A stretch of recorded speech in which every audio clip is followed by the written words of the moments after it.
When people talk about places that work well, they usually mean efficiency, trust, and stability. Systems that feel calm, predictable, humane. Copenhagen is often held up as one of those places. And from the outside, it earns that reputation. Daily life runs smoothly, social systems feel settled, people seem grounded, connected, and at ease in a way that's easy to admire. But what's less visible is how those systems actually function over time, who they're built for, and what happens if you arrive after most of the social architecture is already in place. This video is not about unfriendliness or cultural coldness or people being closed off. It's about design, about how systems optimized for long-term trust and continuity can quietly produce distance for people who enter them later in life. I want to talk through how this works, using Copenhagen as the lens, not to judge it, not to romanticize it, but to understand it, because sometimes clarity is more useful than comfort. When I moved to Copenhagen, I did what most people do when they arrive somewhere new.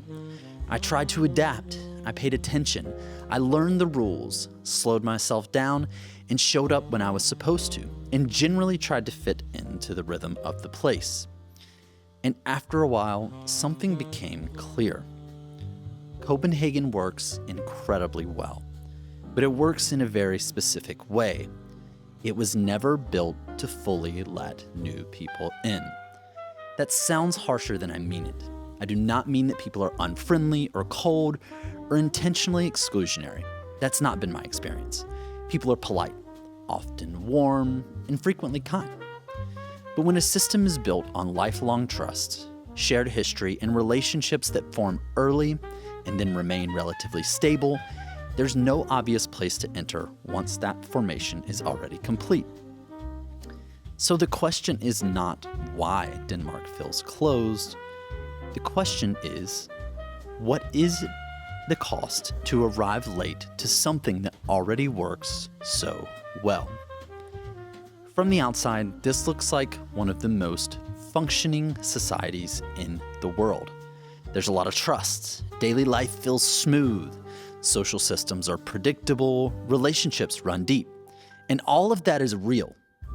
What is less visible is how early most of that trust is built.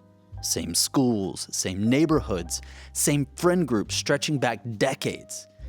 When time does most of the work, trust compounds quietly, without much effort. If you arrive later in life, effort does not convert in the same way. You can be friendly, consistent, respectful, and still feel like you're hovering just outside of something solid. Not rejected, just not fully placed. That is not a personal failure. It is a feature of the system. The clearest way I've found to understand this is to think about a dinner table. Not as a metaphor, but as a real one. Imagine a table where people have been sitting together for years. They know where everyone likes to sit. They know which stories do not need to be finished. There's history baked into the arrangement. No one sends invitations anymore. They don't need to. The dinner just happens. Now, imagine arriving later. You're not unwelcome. No one is hostile, but there's no obvious empty chair. Not because someone took it, but because no one ever planned for it to exist. This is where outsiders often get confused. You assume the problem is effort, so you wait, or you hint, or you try to be useful. You assume that if you do the right things for long enough, the table will expand. But tables like this do not expand through effort. They expand through history. If you ask directly, it feels awkward, not rude, just slightly misplaced. Because from the inside, nothing is being withheld. There is no gatekeeper deciding who belongs. There's just continuity. That is why rejection here feels strange. You're not told no, you're simply never told yes. And the people at the table are not doing anything wrong. They're maintaining something that took decades to build. To them, the table feels stable. To you, it feels sealed. Once you really see it that way, you stop looking for the missing chair because you realize the system was never designed to add one.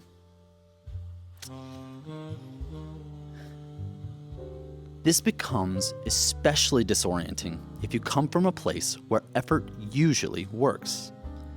Most of us are trained early on to believe that if something matters enough, you show up consistently enough, eventually it opens. It's how schools work. It's how jobs work. It's how most of the systems we move through are designed. You put the energy in, you get signal back. Even if the answer's no, at least it is an answer. So when suddenly effort stops converting into anything readable, it messes with your internal calibration. You keep asking yourself what lever you're supposed to pull next. You replay conversations. You adjust tone, timing, personality. Not because anyone asked you to, but because effort has always been the safe bet. That's what makes this harder, is that nothing pushes back. There is no friction to respond to. No clear moment where you can say, okay, that door is closed. Everything stays politely neutral, which means you keep investing, not out of desperation, but because the system never clearly tells you to stop. That middle space is uncomfortable. Being actively rejected is almost easier. This is quieter than that. It asks you to sit with uncertainty longer than most of us are used to. Eventually, you realize what you're feeling is not a failure. It's misalignment. You're applying expectations learned in one kind of system to a system that runs on something else entirely. That realization does not fix anything, but it does change how much of yourself you spend trying to force movement where none is designed to happen. You see this play out very clearly when you meet someone new. You meet through work, or a class, or a shared activity. The interaction is pleasant, easy even. You talk about normal things, where you live, what you do, why you ended up here. Nothing feels closed. Nothing feels distant. At the end of the conversation, you assume the next step is obvious, because in many places it is. Someone suggests coffee, or a beer, or doing this again. But here, that moment often never comes. No one says no. No one pulls away.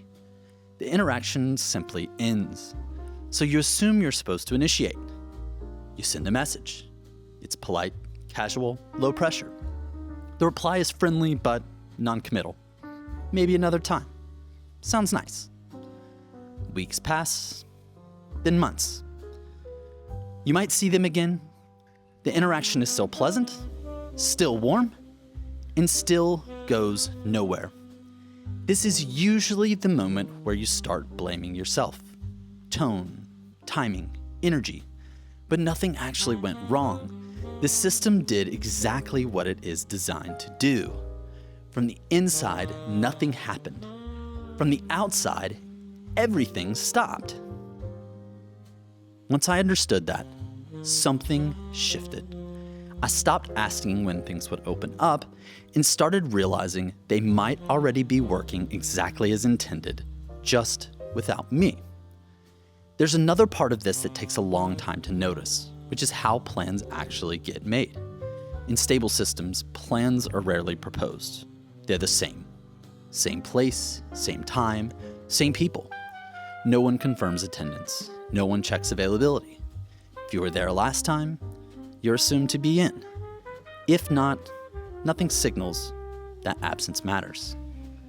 From the outside, you're waiting for a message. From the inside, there's nothing to send. If you ask directly, people hesitate, not because they mind, but because the question itself feels strange. You're asking them to explain something that they don't experience as a decision. So the answer comes out vague. Sure, maybe. And when nothing follows up, it feels intentional. But it usually is not. The system is simply very good at continuing itself without ever stopping to announce that it's doing so. Plans keep happening. You just never see them form.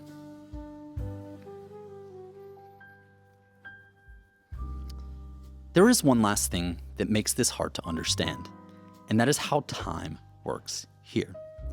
In most places, time deepens things. Proximity turns into momentum, familiarity turns into access. Here, time preserves more than it transforms. Weeks pass, then months. You see the same people, have the same conversations. Nothing gets worse, but nothing gets closer either. You start mistaking familiarity for progress, because in most systems, it is. You tell yourself to give it more time, to be patient, to not force things. More months pass, seasons change, and the distance stays exactly the same. This is not rejection, and it is not acceptance. It is stasis. What I've noticed, watching people over time, is that most do not leave because of this. They quietly adapt. There is no announcement. People just start redirecting their lives. They invest more heavily in work, or in one relationship that did form, or in routines that not depend on invitation. They build small, self-contained worlds that feel manageable.